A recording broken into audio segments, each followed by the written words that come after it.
बिलाप उसका 3 अध्याय 27 और 28। पुरुष के लिए जवानी में जुआ उठाना भला है, वह यह जानकर अकेला चुपचाप रहे कि परमेश्वर ही ने उस पर यह बोझ डाला है। आज हम विशेष करके जवानी खुद का बोझ कैसा उठाए, दिया हुआ जिम्मेदारी का बोझ कैसा उठाए। हो सकता है आत्मिक जीवन, हो सकता है सेवकाई, हो सकता है प्रार्थना, हो सकता है जॉब, हो सकता है बिजनेस, कुछ भी हो सकता है। आज हम खास करके एक जवान यहोवा के लिए वो कैसा जिए, अपने परिवार के लिए कैसा जिए, आज हम वचन से देखेंगे।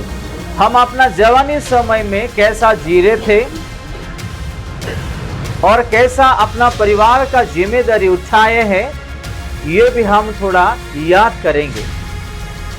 आजकल के ज़माने में जो जवानी लोग हैं, जो युवाओं जो है कैसा जी रहे हैं, उन लोगों के लिए ये वचन है।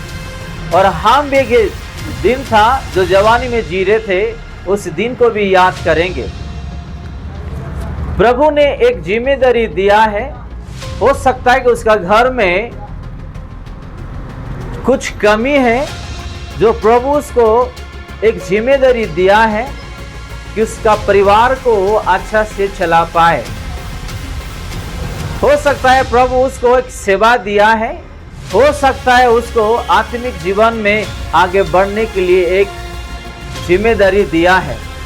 पुरुष के लिए जवानी में जो भार जुआ है उठाना हमारे लिए भला है। प्रभु का वचन हमको ये सिखाता है। यहाँ पे बहुत सारे नौजवान लड़के और लड़कियां हैं। आज अपना जवानी में हम कैसा अपना भार को उठा रहे हैं, वो बोझ को उठा के जी रहे हैं। हो सकता है प्रभु आप लोगों को पढ़ाई का जीवन में एक जिम्मेदारी दिया है, आप कैसे पढ़ाई कर रहे हो सकता है प्रभु आप लोगों को एक जॉब दिया है जवानी में कि अपना परिवार को अच्छा से संभाले और चलाए। वो कैसा हम देखभाल कर रहे हैं, ये भी जानना बहुत जरूरी है।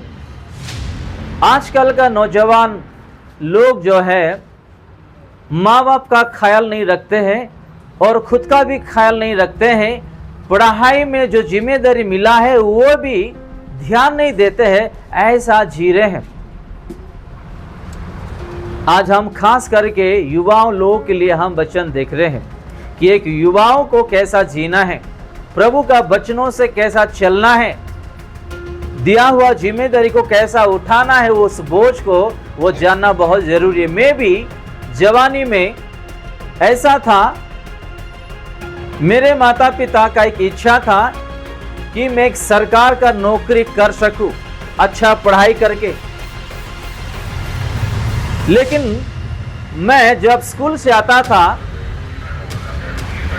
अपना बैग रख के मैं दोस्त के साथ क्रिकेट खेलने चले जाता था। ना पढ़ाई में मैं ध्यान देता था, ना माता पिता का आज्ञाओं को पालन करता था, ना प्रभु का डर मेरे जीवन में था। मैं भी मेरे जीवन में जवानी में ऐसा मैं प्रभु का दृष्टि में उसका विरुद्ध में जीता था, काम करता था। और मेरे माता पिता के खिलाफ भी, मेरे यीशु मसीह के खिलाफ भी मैं जीता था, क्योंकि मुझे वचन पता नहीं था। हम है मसीह से, सिर्फ नाम के लिए मसीह में थे, लेकिन प्रभु का वचन और प्रभु का डर मेरे जीवन में नहीं था। आज भी मेरे जैसे बहुत सारे जवानी लोग जो है जी रहे हैं, ये जानना बहुत जरूरी है। आज बहुत सारे परिवार में माता पिता बूढ़ा बूढ़ी हो गए हैं, बच्चे आज भी काम नहीं करते हैं और अपना माता पिता का भी ख्याल नहीं रखते हैं, उसका जिम्मेदारी नहीं उठाते हैं। अगर काम भी मिल गया है, शहर में आ गए हम, तो माता पिता के लिए सोचते नहीं है कि मेरे माता पिता गांव में है, बूढ़ा बूढ़ी हो गए हैं, कुछ कमाएं और अपने माता पिता का ख्याल रखें। यहाँ क्या लिखा है? पुरुष के लिए जवानी में जुआ उठाना भला है, हमारे लिए भला है, हमारे लिए आशीर्वाद है। आज भी बहुत सारे यंग लोग घर में बैठे काम नहीं कर रहे हैं, माता पिता का ख्याल नहीं कर रहे हैं, परिवार का एक बोझ जो है, जो जिम्मेदारी है वो नहीं उठा रहे हैं, डिग्रियां किए हैं, घर में बैठे हैं, रात में दोस्ताना के साथ घूमते हैं, मोबाइल में बिजी रहते हैं, आत्मिक जीवन में बढ़ते नहीं हैं, दिया हुआ जिम्मेदारी को अच्छा से उठाते नहीं हैं। आज भी बहुत सारे जवानी लोग जो है जवानी में ऐसा जी रहे हैं। कितने लोग ऐसे हैं जो आज समय को नष्ट कर रहे हैं, दिया हुआ जिम्मेदारी को नष्ट कर रहे हैं, जीवन को नष्ट कर रहे हैं। ये भी जानना बहुत जरूरी है। प्रभु हमको इस धरती पे ले आया है हमारा समय को नष्ट करने के लिए, दिया हुआ जिम्मेदारी को एक कोने में रख के अपना इच्छा से जीने के लिए प्रभु ने इस दुनिया को ले नहीं आया है। हालेलुया। कितने लोगों को आई बात समझ में? अपने माता पिता दुख उठा के, खर्चा उठा के अपने बच्चों को इंसान की बनाने के लिए पढ़ाई में भेजते हैं, स्कूल कॉलेज जाने के लिए बोलते हैं, लेकिन बच्चे कभी कभी क्या करते हैं, स्कूल जा रहे हैं, कॉलेज जा रहे करके दोस्त के साथ किसी पार्क में, नहीं तो किसी सिनेमा हॉल में, नहीं तो किसी रेस्टोरेंट में जाके बैठते हैं, और जब टाइम होता है वो टाइम पे वापस आते हैं कि माता पिता को ये पता चले कि हम लोग स्कूल गए और कॉलेज भी गए। कुछ लोग ऐसे हैं कि जो जवानी में दिया हुआ जिम्मेदारी को पढ़ाई में ध्यान नहीं देते हैं। माता पिता का पैसे को नष्ट करने वाले ऐसे भी बच्चे हैं। ऐसे माता पिता भी है जो काम करने के लिए ताकत भी नहीं है, बच्चों को आज भी खिला रहे और पिला रहे हैं। बच्चे लोगों को ख्याल भी नहीं है कि मेरे माता पिता का मैं ख्याल रखूं, ध्यान भी नहीं है कि मेरे माता पिता का मैं ध्यान रखूं। आज भी ऐसे जवानी में बहुत सारे लोग जी रहे हैं। आज खास करके हम ये सीखना है कि हमारा जीवन में प्रभु जो आए हैं, हमको जो जिम्मेदारी दिया है अपना जीवन को चलाने के लिए, परिवार का देखभाल करने के लिए, आत्मिक जीवन में आगे बढ़ने के लिए हम उस चीज़ों में ध्यान दें। कुछ लोग ऐसे हैं, कब तक मैं काम करता रहूंगा, कब तक मैं घर भाड़ा देता रहूंगा, कब तक मैं परिवार को चलाता रहूंगा। जब हम छोटे थे हमारा माता पिता हमको भी दुख उठा के चलाए हैं, इंसान किए हैं, बड़ा किए हैं।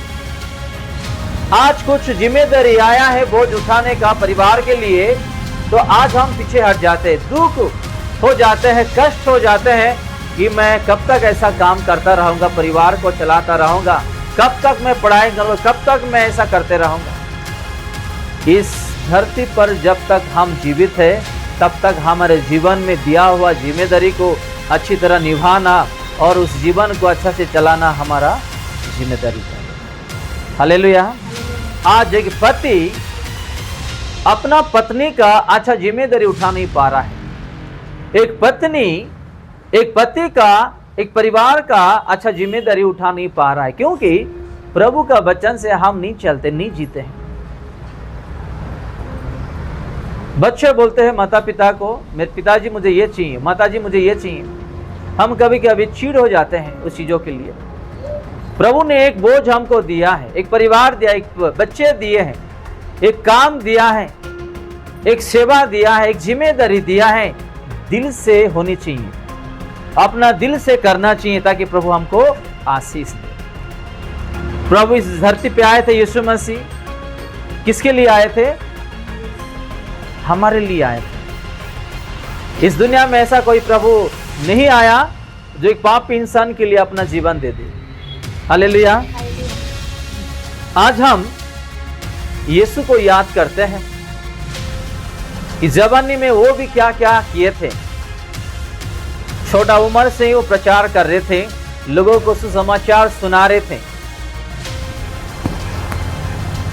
और उसका जीवन में बहुत सारा दुख, बहुत सारा कष्ट, बहुत सारा निंदा आया।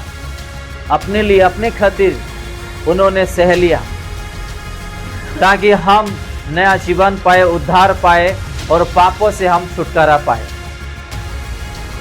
हम भूल ना जाए यीशु मसीह जो हमारे जीवन में किए, वो भी जवानी में हमारे लिए क्या क्या नहीं किया। दिन रात वो मेहनत करते थे, गांव-गांव जाते थे, लोगों को प्रचार करते थे, और वो रात में जा करके अपना पिता से वो बातचीत करते थे। और उस दिन का सेवकाई में जो भी हुआ था, अपना पिता को बोलते थे कि मेरे लोगों को, यानी कि आपके लोगों को आशीष दे, मैंने जो भी उसके लिए मांगा हो उस प्रार्थना का उत्तर दे। हालेलुया। सबका मोबाइल जो है साइलेंट रखिएगा ताकि किसी को डिस्टर्ब ना हो। यहाँ पे हम देखते हैं फिर से 27 में, पुरुष के लिए जवानी में जुआ उठाना हमारे लिए भला है। हम आज कैसा अपना जिम्मेदारी उठा रहे हैं। कोई ऐसा जीवन बिताते हैं, सुबह 6 बज गया, 7 बज गया, 8 बज गया है, फिर भी जल्दी नहीं उठते हैं, सोए हुए रहते हैं। बेटे बेटी आपका स्कूल और कॉलेज का टाइम हो गया, उठो जल्दी और रेडी होके जाइएगा, उठते नहीं। कोई बेटे बेटी ड्यूटी का टाइम हो जाता है फिर भी उठते नहीं, सोए हुए रहते हैं, क्योंकि जिम्मेदारी का जो बोझ है उसके जीवन में नहीं है। दिया हुआ जिम्मेदारी उसका जीवन में ख्याल नहीं है, एक सोच नहीं, एक डर नहीं है। अगर मेरे हाथों से नौकरी चले गया या मैं स्कूल कॉलेज में लेट जाऊंगा तो सबके सामने मेरी बेइज्जती होगा, और मेरा जो पढ़ाई में जो प्रभु ने मुझे आशीषित किया है उसमें क्या होगा, उसमें ध्यान नहीं। इसलिए आज बहुत सारे युवाओं जो है पीछे हो जाते हैं, पढ़ाई में फेल हो जाते हैं, माता पिता का पैसे जो है नष्ट कर देते हैं। कभी कभी कामों में मन नहीं लगता है कि मैं काम करूं, मेहनत करूं, अपना परिवार का देखभाल करूं, जो परिवार में जो परिस्थिति खराब है मैं खड़ा हो सकूं और अपने परिवार को चलाओ, क्योंकि मन नहीं है, ध्यान नहीं है, इच्छा नहीं है। आज भी बहुत सारे युवाओं जो है ऐसे आलसी का जीवन जी रहे हैं, ये भी जानना बहुत जरूरी है। और माता पिता अपने बच्चों को सही शिक्षा देना माता पिता का भी एक जिम्मेदारी होनी चाहिए कि प्रभु का वचन हमारे जीवन के लिए, अपने परिवार के लिए, बच्चों के लिए, एक पति पत्नी के लिए क्या सिखाता है। हम वचन तो सुनते हैं, वचन को जानते हैं, फिर भी हम उस वचन को पालन नहीं करते हैं, इसलिए कभी कभी हम नष्ट हो जाते हैं। वचन को तुच्छ जानता, जो वचन को सुनने के बाद, मालूम होने के बाद, पढ़ने के बाद भी वो तुच्छ जानते हैं, ऐसे लोग क्या होने वाले हैं, वह नाश हो जाता है। वो नाश हो जाते हैं। परंतु आज्ञा के परंतु जो यीशु का आज्ञा, यानी कि इस बचने के अनुसार जो भी जिएंगे, चलेंगे, पालन करेंगे, ऐसे विश्वासी क्या होने वाले हैं, अच्छा फल मिलता है। उसका जीवन में प्रभु आशीर्वाद करते हैं। हम वचन को सुनते हैं, लिखा है इसमें ये वचन, पढ़ते हैं, मालूम है, फिर भी हम क्या नहीं करते हैं, पालन नहीं करते, वचन के अनुसार जीवन नहीं बिताते हैं। इसलिए हमारे जीवन में दिया हुआ जिम्मेदारी में, कारोबार में, कामों में, आत्मिक जीवन में, सेवकाई में बहुत सारा नष्ट आता है। प्रभु हमको कुछ जिम्मेदारी दिया है तो दिल से उस जिम्मेदारी को करना है और आगे लेकर के जाना है। वो हमारा जीवन में दिया हुआ चीजों को ध्यान देते हुए आगे बढ़ता ही जाना, आगे बढ़ता ही जाना।